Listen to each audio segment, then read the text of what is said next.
India गठबंधन ने एक नया बदलाव पूरे देश में हलचल पैदा कर दी है, क्योंकि अब तक तो ये लग रहा था कि नरेंद्र मोदी एक विष्णु के अवतार बन चुके हैं, अब उनके आगे कोई जीतने हारने की बात ही नहीं, वो एक तरफा चुनाव 2024 का जीतने जा रहे हैं। लेकिन जैसे ही विपक्षी दल के गठबंधनों ने इंडिया गठबंधन बनाया, 3 बैठकें हुई, 2 बैठक के बाद ही सिलेंडर 200 रुपया कम हो गया और बहुत कुछ होने लगा था, बहुत कुछ चल रहा है। एक देश एक चुनाव तक बात आ गई, विशेष सत्र आ गया, भारत को देश का नाम माना जाए, इंडिया नाम ही हटा दिया जाए भारत के संविधान से। बहुत कुछ हो रहा है, बहुत दिलचस्प हो रहा है। इसका मतलब यह है कि डर दोनों तरफ चल रहा है। अब एक बात सुनिए, समझिए इस बात को कि जब ये इंडिया गठबंधन बन गया तो इंडिया गठबंधन ने भीतर भीतर पूरी तरह से समाजवादी पार्टी को समर्थन दिया और दूसरी तरफ समाजवादी पार्टी के नेताओं ने वह गलती नहीं की जो उन्होंने आजमगढ़ के उपचुनाव में की थी।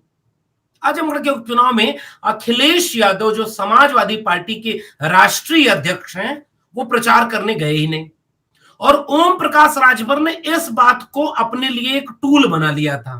पूरा किस्सा समझिए कैसे है।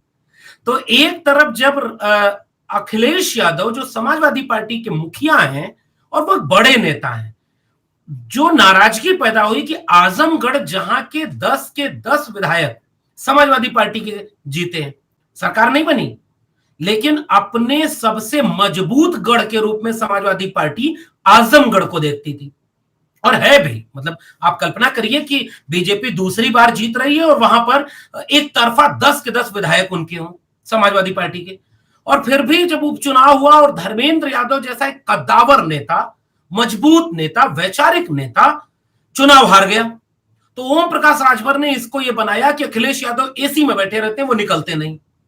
इस बार समाजवादी पार्टी गठबंधन ने वो गलती ठीक की और हालांकि ये मैनपुरी चुनाव में भी अखिलेश यादव अपने इस चीज को, अगर वो गलती मानते हैं तो उन्होंने इस गलती को ठीक कर लिया और मैनपुरी चुनाव में गांव-गांव चले गए। इसका परिणाम ये हुआ कि मैनपुरी, जहां पर पूरी बीजेपी लगी थी कि मुलायम सिंह यादव मरहूम नेताजी के निधन से जो सीट खाली हुई है उसको बीजेपी जीत ले, तो एक मैसेज चला जाए कि समाजवादी पार्टी अब वाकई समाप्तवादी पार्टी हो गई। जो केशव प्रसाद मौर्य, जिसको ओम प्रकाश राजभर कहते थे कि वो उप मुख्यमंत्री ने चुप मुख्यमंत्री हैं, उनका एक प्रिय तर्जुमा है, प्रिय जुमला है समाप्तवादी पार्टी, और यही बात राजभर कहने लगे। तो वो चुनाव मैनपुरी में पूरी ताकत बीजेपी ने लगा दी, तो भी मैनपुरी चुनाव समाजवादी पार्टी गठबंधन जीत ली, जिसके समीकरण ये बने थे कि अखिलेश यादव का जमीन पर उतरकर गांव-गांव प्रचार करना, डिंपल यादव जैसी एक मतलब एक ज़हीन शख्सियत जिसको मुलायम सिंह यादव की विरासत के नाम पर उस सिंपैथी के साथ जोड़ना, और शिवपाल सिंह यादव का जमीन पर खड़ा होकर पूरे गठबंधन, पूरे चुनाव को मैनेज करना। अब इस बात को ऐसे भी समझा जाए कि इस चुनाव में हुआ क्या। अब इसको थोड़ा सा मैं विश्लेषण करना चाहता हूं, समझना चाहता हूं कि इसका अर्थ क्या है कि जो उपचुनाव, ये माना जाता है कि उपचुनाव अमूमन सरकार का चुनाव होता है, यानी जिस पार्टी की सरकार होती है, चाहे केंद्र में चाहे राज्य में, उसका असर माना जाता है। और इसके कई तीन प्रमुख वजह मैं देखता हूं, इससे आप भी इस पूरे चुनाव को समझिएगा। पहला बात, भाई ये जो सरकार है उसको लोग मानते हैं कि, जैसे मान लीजिए उत्तर प्रदेश के घोसी उपचुनाव को देख लें, तो एक मैसेज लोगों के बीच दिया गया कि भाई मान लो दारा सिंह चौहान आए हैं और उपचुनाव हो रहा है, तो विधानसभा चुनाव तो 2027 में होगा अगर सब कुछ अनुकूल परिस्थितियां रही। अगर मोदी जी इंडिया गठबंधन से डर करके, और मैं साफ कह रहा हूं डर करके, नहीं तो इसके बारे में और फिर बहस करेंगे, हम लोग अपनी बातचीत करेंगे कि ये इंडिया नाम क्यों हटाया जा रहा है, हालांकि इसके और भी कई एंगल है, लेकिन इसमें बात करेंगे। लेकिन मैं ये कह रहा हूं कि भाई नरेंद्र मोदी जी आज तक जीवन में कभी विपक्ष में नहीं बैठे, तो वो विपक्ष में बैठने का उनका कोई अभ्यास ही नहीं है और मन से वो तैयार भी नहीं है। उनको कौन विपक्ष में बिठाएगा, इसलिए बहुत कुछ होने वाला है 2024 के चुनाव के पहले, उस पर नजर रखिएगा। फिलहाल एक बात, जब उपचुनाव होता है तो माना यह जाता है कि अगर 2027 में जैसे उपचुनाव, अगर चुनाव होगा विधानसभा का, 2023 में उपचुनाव होने लगा, तो पहली बात सत्ता द्वारा, यानी जिसकी सरकार होती है उसके द्वारा जनता को यह समझाया जाता है कि भाई आपके अपने क्षेत्र में जो सरकार है वही काम करेगी ना, क्योंकि चुनाव तो 4 साल बाद होने वाले हैं, तो 4 साल आपके क्षेत्र में काम हो, इसके लिए जरूरी यह है कि उस उम्मीदवार को आप वोट दें जिसकी सरकार हो। यानी जैसे भारतीय जनता पार्टी की सरकार है, तो भारतीय जनता पार्टी पूरे इलाके में यह पैगाम फैलाने का काम करेगी कि उपचुनाव तो सत्ता का चुनाव होता है। आप हमें वोट देंगे, हमारे प्रत्याशी को जितवाएंगे, तो हम कुछ पैसा, कुछ योजनाएं, कुछ स्कीम आपके क्षेत्र के लिए ज्यादा सहूलियत से लागू कर देंगे। और ऐसा होता भी रहा है। जहां जहां विपक्षी दलों की सरकार, मान लीजिए आपके जिले में जिला पंचायत अध्यक्ष सपा का हो और सरकार बन जाए बीजेपी की, तो इन दोनों के बीच हमेशा एक खटपट रहेगी। बीजेपी हमेशा ये कोशिश करेगी कि सपा वाले व्यक्ति को हम पैसा ही ना दें, उसका काम रोकें या धीरे कर दें उसका काम, क्योंकि अगर वो काम करता हुआ दिखेगा तो क्षेत्र में वो प्रभावशाली होगा, क्योंकि वो तो है सपा का या वो तो है बसपा का। तो ये चसल चलता रहता है। तो उपचुनाव में एक विमर्श लगातार इस बात का बनाया जाता है कि सरकारी जो कैंडिडेट है, यानी सरकार जिस पार्टी की है, उस पार्टी के प्रत्याशी को आप वोट देंगे तो आपको आपके इलाके में ज्यादा काम करने को मिलेगा। दारा सिंह चौहान को वोट देने के पीछे बीजेपी लगातार इस नरेशन को बिल्डअप कर रही थी, और इस नरेशन से हमेशा ये होता रहा है अधिकांशतः कि उपचुनाव सरकार का चुनाव बन के रह जाता है। दूसरा कारण क्या है? उपचुनाव में आपको याद है, रामपुर उपचुनाव याद है? उत्तर प्रदेश के लोगों, अगर आप लोग इसे देख रहे हो तो आप ज्यादा अच्छे से समझ सकते हो, और बाकी देश के दूसरे इलाके के जो लोग हैं जरा उसको भी समझें। जब हम कहते हैं ना कि भारत का संविधान खतरे में है, तो बहुत सारे लोग कहते हैं कि अरे किस बात का खतरा, भारत का संविधान तो बहुत मजबूत है। वो खतरा ये है कि रामपुर में जब उपचुनाव होता है तो रामपुर में 26-27% केवल पोलिंग होती है। अब आप कल्पना करिए कि वोट ही डालने नहीं दिया गया। रामपुर में मुस्लिम बाहुल इलाका है और प्रशासन के लोगों ने आरोप लगा, समाजवादी पार्टी ने लगातार आरोप लगाया कि सत्ता जिसकी होती है वो अपने उपचुनाव को जीतने के लिए सरकार का, सरकारी महकमों का, प्रशासन का, पुलिस का बेजा इस्तेमाल करती है। और यही बात घोषी उपचुनाव में पिछले कई दिनों से देखने को मिल रही है। समाजवादी पार्टी और उसके प्रत्याशी लगातार एक शिकायत कर रहे थे कि भाई हमारे लोगों को डराया धमकाया जा रहा है। आप पूरा ट्विटर हैंडल देख लीजिए और डेमोक्रेसी कहां, इस बात को विचार करिए। इसका अर्थ कतई नहीं है कि इसके पहले ऐसा कुछ नहीं होता था।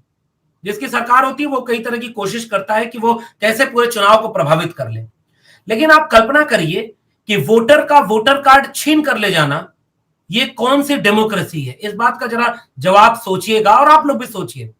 आप डेमोक्रेसी के लाभार्थी समूह हैं। जिस जाति देखकर कई कई कई गांवों के प्रधान को गिरफ्तार कर लिया, और उसके बाद फिर वहां के जो मुस्लिम मतदाता हैं जो जो कभी भी बीजेपी को वोट नहीं देंगे, वो सारे के सारे लोग, इतना पुलिस प्रशासन का आतंक, और वीडियोस आई हैं पुलिस प्रशासन के लोगों पर आरोप लगाया जाए तो फिर संविधान कितना बचेगा? इस बात को सोचिएगा। आप दिल्ली में बैठकर, आप लखनऊ में बैठकर, किसी बड़े मल्टी स्टोरी बिल्डिंग में बैठकर, इंटरनेट और एसी के बीच बैठकर, जब हम ये आप हमारी वीडियो सुनते हुए गालियां देते हैं ना, कह रहे कहां संविधान खतरे में, तुम लोग झूठी बात करते हो, ये संविधान खतरे में जब आपको वोट डालने के अधिकार को प्रभावित कर दिया जाए। आप अपने विरोधी को थाने में बिठा लें, आप बूथ पर जो आपका विरोधी है उसको जेल में डालने के लिए मुकदमे कर दें। किस बात का लोकतंत्र बचा हुआ है? और कल्पना करिए अगर ये रवायत बन गई, बीजेपी कितने दिन काम करेगी? कल को मान लीजिए इंडिया गठबंधन जीत गया, मान लीजिए, अरे भाई 24 में जीत जाएगा और बहुत कुछ दिख रहा है, मोदी जी की हड़बड़ाहट और भागवत जी की हड़बड़ाहट दिखा रही है। लेकिन अब अगर एक घोषी जैसे उपचुनाव को इंडिया वर्सेस एनडीए बना दिए और तब भी आप हारते हुए नजर आ रहे हैं, तो पूरे देश के लोगों एक बात याद रखना, 2024 का चुनाव सामान्य परिस्थितियों में फिर नहीं होगा, कतई नहीं होगा। अगर एक उपचुनाव को जीतने के लिए, और वो भी लखनऊ चाहता था कि चुनाव हार जाए, क्योंकि अगर लखनऊ इसलिए चुनाव हरवाना चाहता था, बहुत सारे लोग, अब एक चीज और, एक दो चीज और समझिएगा, बड़ी गंभीरता समझिएगा। तो पहली बात तो मैंने ये कही कि उपचुनाव सरकार का चुनाव, यानी जिसकी सत्ता है उसका चुनाव माना जाता है, लेकिन फिर भी अगर घोषी हार रहे हैं इसका मतलब नाराजगी बहुत गहरे है। अब दूसरा विश्लेषण, इस देश के ओबीसी समाज और खासकर उत्तर प्रदेश के ओबीसी समाज को करना होगा। जो नेता बीजेपी में शामिल हो जाता है वो कट्टर बयान देता है, उसको देश समाज की चिंता नहीं है। और मैं स्वामी प्रसाद मौर्य जी से भी कहूंगा कि सीधे जाति वाले एंगल को पकड़े रहिए स्वामी प्रसाद जी, और कुछ मत, धर्म वाले मत जाने दीजिए, जैसे स्टालिन ने किया। स्टालिन ने कहा सनातन को ऐसे वैसे, लेकिन उसके बाद उन्होंने कहा कि नहीं भाई, हजारों साल का जाति के नाम पर शोषण और अन्याय अत्याचार है। और दक्षिण भारत की राजनीति, उत्तर भारत के पिछड़े समाज के लोगों कब ये बात समझोगे? आज ओम प्रकाश राजभर और दारा सिंह चौहान ये लोग मिलकर के ये कह रहे हैं कि समाजवादी पार्टी गठबंधन को वोट मत दो, बसपा को वोट मत दो। अरे मैं तो अभी भी कहता हूं सपा और बसपा को, दोनों नेताओं को एक बार फिर से साथ बैठने की जरूरत है। बहुजन समाज पार्टी के तमाम लोग मुझसे नाराज हो जाते हैं जब मैं ये कहता हूं कि बीजेपी को मदद न मिल जाए। अच्छा, बहुजन समाज पार्टी के जितने भी फॉलोअर होंगे बाबा साहब अंबेडकर को मानने वाले, आज वो एक बात दल पर हाथ रख के पूछिए कि आप आपस की कितनी भी कमियां गिनवा लो, मगर हमारे किसी गलती से, चाहे वो सपा की गलती से, चाहे वो बसपा की गलती से, अगर फायदा बीजेपी को 2024 में हो गया, आप माफ कर पाएंगे अपने को? आप ये कह पाएंगे कि सपा गलती की बसपा गलती? बचेगा ही नहीं कोई गलती गिनाने वाला। इतना ही मेरा निवेदन है। और ओबीसी समाज के लोगों, जरा इस पूरे घोसी उपचुनाव को करीब से देखिए, और घोसी उपचुनाव आपके विश्लेषण करने के लिए बहुत जरूरी है। पीडीए का नारा दिया था अखिलेश यादव ने, इंडिया गठबंधन ने इंडिया का नारा दिया है, और यह चुनाव इंडिया वर्सेस एनडीए का रुख ले चुका था। और समाजवादी पार्टी ने कायदे से लंबे अरसे बाद दिखा अखिलेश यादव की खुद की रैली, शिवपाल सिंह यादव, रामगोपाल यादव, राजपाल कश्यप और राम अचल राजभर, लालजी वर्मा, तमाम नेता, राम आश्रय विश्वकर्मा, बलराम यादव, दुर्गा प्रसाद यादव, जितने भी लोकल नेता हैं, उन सारे नेताओं की जिम्मेदारी लेगा दी गई थी। महेंद्र राजभर को साथ लेकर चल रहे थे, और ये जमीन पर जो संगठन पर पकड़ शिवपाल सिंह यादव की मानी जाती है, इनको भी अगर ये काम न दिया जाता तो मुझे लगता है घोसी उपचुनाव में ये काम नहीं हो पाता। और सुधाकर सिंह अपने आप में माना जाता है कि वहां समाजवादी पार्टी के एक मजबूत नेता रहे हैं। ये सारे समीकरण मिलकर के ये काम कर रहे हैं।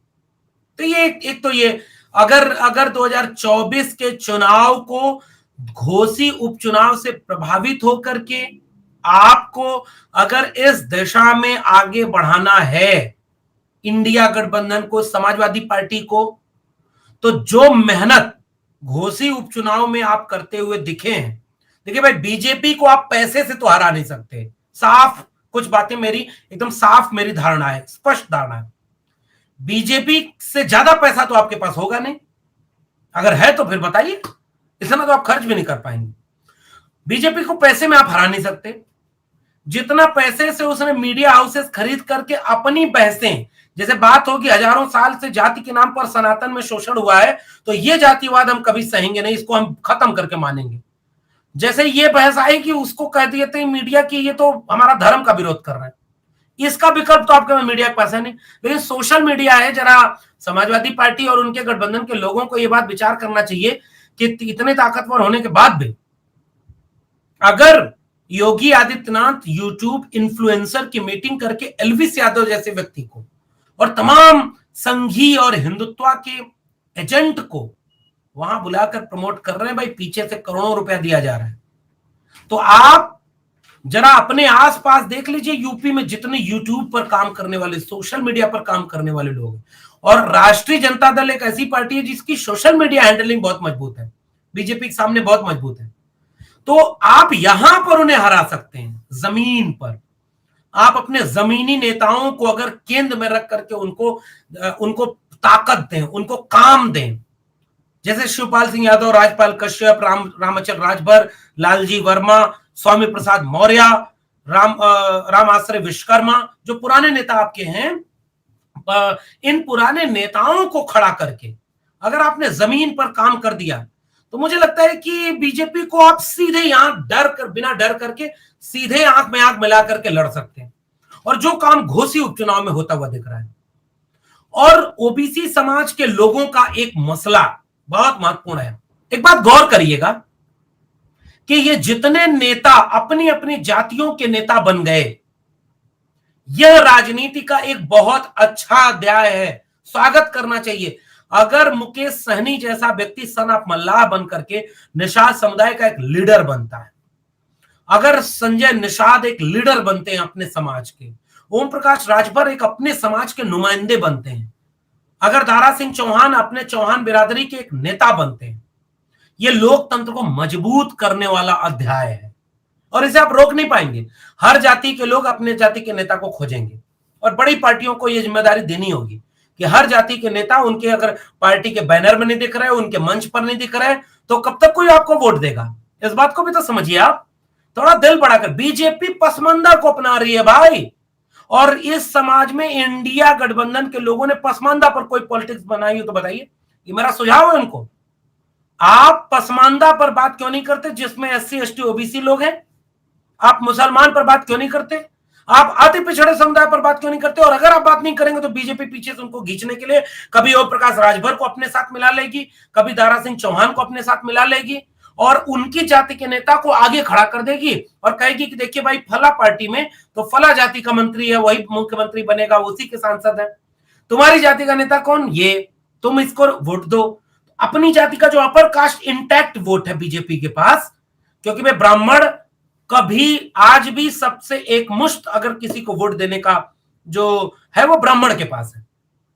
उत्तर प्रदेश का राजपूत समुदाय तो लंबे अरसे तक समाजवादी पार्टी को वोट दिया है, चाहे वो मोहन सिंह के नेतृत्व में रहा हो, चाहे मुलायम सिंह की अपनी पॉलिटिक्स रही हो कि उन्होंने वहां के राजपूतों को समाजवादी आंदोलन से जोड़ करके वोट ले लिया। जैसे बाद के दिनों में ब्राह्मणों ने बसपा के साथ अलायंस करके बसपा को वोट दिया था। लेकिन जब बीजेपी मजबूत होती है तो बीजेपी पहली वरीयता अपर कास्ट वोटों की, ब्राह्मण बनिया वोटों की बन जाती है। और उत्तर प्रदेश में थोड़ी सी गुंजाइश इधर से मिलती है राजपूत वोटों के लिए। तो ये एक नेक्सस है। इस नेक्सस में जब वो एकजुट कर रहे हैं तो इंडिया गठबंधन और उत्तर प्रदेश के लिहाज से, क्योंकि उत्तर प्रदेश में 80 सीटें हैं, अगर इंडिया गठबंधन पूरे देश में कामयाब हो जाए और उत्तर प्रदेश में नाकामयाब हो गया तो भी मुश्किल हो जाएगी। और अभी भी मैं कह रहा हूं, बहुजन समाज पार्टी को साथ लाने की हर संभव कोशिश अंतिम समय तक करनी चाहिए। ये एक तो मेरा मानना है। साफ तौर पर बसपा को इंडिया गठबंधन में अगर जोड़ेंगे नहीं तो उसका फिर विकल्प आप खोजिए। अगर आपके पास ठोस विकल्प है, दलित समाज को यह महसूस होना चाहिए कि वहां जहां वो वोट दे रहे हैं, क्योंकि आज इस देश में सबसे जागरूक वैचारिक रूप से अगर कोई समाज है तो वो दलित समाज है। लेकिन हाँ, वो जब तक मायावती जी जिंदा रहेंगी, उनको लंबी उम्र मिले, बहुत बड़ी नेता हैं वो, जब तक वो रहेंगी तब तक उनका समाज उनके साथ एक इमोशन के साथ जुड़ा होता है। वो अपने नेता का अपमान नहीं सह सकता, वो अपने नेता की आलोचना नहीं सह सकता। इसलिए कई बार ये भ्रम थोड़ा सा मिट जाता है कि बसपा का भी वोटर बीजेपी से ज्यादा बड़ा भक्त नजर आने लगता है। ये कभी कभी नजर आएगा आपको। लेकिन इसके पीछे के इतिहास को जब आप देखेंगे ना, एक लेडी उत्तर प्रदेश की 4 बार मुख्यमंत्री बनी हो, जिस संघर्ष से वो निकल करके आए, उस संघर्ष को आप कभी मना नहीं कर सकते। आप आलोचना बहुत लोगों की कर सकते हैं, हम सपा की भी आलोचना कर सकते हैं, हम कांग्रेस की भी कर सकते हैं, हम बीजेपी की करते ही रहते हैं, तो बसपा की भी आलोचना हो सकती है। लेकिन मायावती जी का होना उनके समाज में एक आत्मविश्वास का होना है। वो आज भी इस देश की बड़ी नेता है। बस अब हम लोग तो बहुत छोटे लोग हैं भाई, हम लोग क्या सलाह देंगे, लेकिन फिर भी मेरा मानना है कि आज की तारीख में बीजेपी से डर कर नहीं, आंख में आंख डालकर लड़ने की जरूरत है। और आज अगर मायावती जी उत्तर प्रदेश में इस सड़क पर खड़ी हो जाएं कि मैं अपने समाज के साथ जो अन्याय अत्याचार होने वाली बीजेपी, इसको कभी वोट नहीं देना, एक वोट नहीं देना, पूरा यूपी का खेल बदल जाएगा। लेकिन मेरा एक आकलन ये भी अब बीच में से निकलता है कि बहुजन समाज पार्टी का वोटर भी अब ये बात देख रहा है कि यार चंद्रशेखर आजाद तो हर जगह लड़ता हुआ दिख जाता है, हमारी नेता तो कभी निकलती नहीं। ये बहस उनके समाज के भीतर से शुरू हुई है। आप गौर करेंगे तो ये बहस आपको दिखेगी। चंद्रशेखर आजाद के साथ नौजवान बड़ी तेजी से खड़ा हो रहा है, तो यह समीकरण भी अगर इंडिया गठबंधन के साथ जुड़ता है तो खेल होगा। और मुद्दों पर वोट देने का सीखिए। पिछड़े समाज के लोगों, जाति जनगणना की बात करना ओम प्रकाश राजभर जी बीजेपी में जाने के बाद से क्यों बंद कर दिए, इसका जरा विश्लेषण करके हमको टिप्पणी करके बताइएगा। जाति जनगणना तो ओबीसी का सबसे बड़ा मुद्दा है और ओम प्रकाश राजभर जी एक बार भी नहीं बोलते। वो सपा से सवाल पूछते हैं, भाई सपा से तो आपको पूछने का अधिकार है, लेकिन बीजेपी तो सरकार में है, वहां कायदे से आंदोलन पर बैठ जाइए, जाति जनगणना करा दीजिए, आप बड़े नेता बन जाएंगे। लेकिन आप तो वहां भूल गए जाति जनगणना, और अखिलेश यादव इधर पीडीए करने लगे। आप कहते थे कि फरसा पकड़ रहे हैं वो उनका, तो अखिलेश यादव जी को भी तो समझ में आ रहा है, समाजवादी पार्टी को भी समझ में आ रहा है, इसलिए इतना रेडिकल नारा समाजवादी पार्टी ने पहली बार दिया है, पीडीए। और मैं इस पूरे पीडीए नारे के साथ एक बदलता हुआ उत्तर प्रदेश का राजनीतिक समीकरण देख रहा हूं। जो समाजवादी मूल्यों का राजपूत वोटर होगा ना, अपर कास्ट वोटर होगा ना भाई, जब जनेश्वर मिश्रा खड़े थे तो जनेश्वर मिश्रा समाजवादी मूल्यों के साथ अंतिम समय तक मोहन सिंह और जनेश्वर मिश्रा मुलायम सिंह के साथ खड़े थे। और नए जो अपर कास्ट के राजपूत लोग हैं, ब्राह्मण लोग हैं, अगर वो समाजवादी हैं तो उनको जाति जनगणना से कभी दिक्कत नहीं होनी चाहिए। अच्छा तो ये होता कि प्रेस कॉन्फ्रेंस करके, जाति जनगणना पर प्रेस कॉन्फ्रेंस करके किसी राजपूत को, किसी अपर कास्ट के व्यक्ति को जो समाजवादी पार्टी में है, उसको बिठाकर कहा जाए कि तुम मांग करो कि जाति जनगणना होनी चाहिए। खेल तो ये राजनीति का तब है। मुलायम सिंह यादव, इस मरहूम नेताजी, इस बात को बहुत शातिर ढंग से करना जानते थे। वो एक मजे हुए नेता थे। अगर आप क्योंकि ये बात, अब मेरी बात, इस बात को समझिए, क्योंकि ओबीसी नेता को गाली दिलवाने का काम ओम प्रकाश राजभर से करवाया जाता है।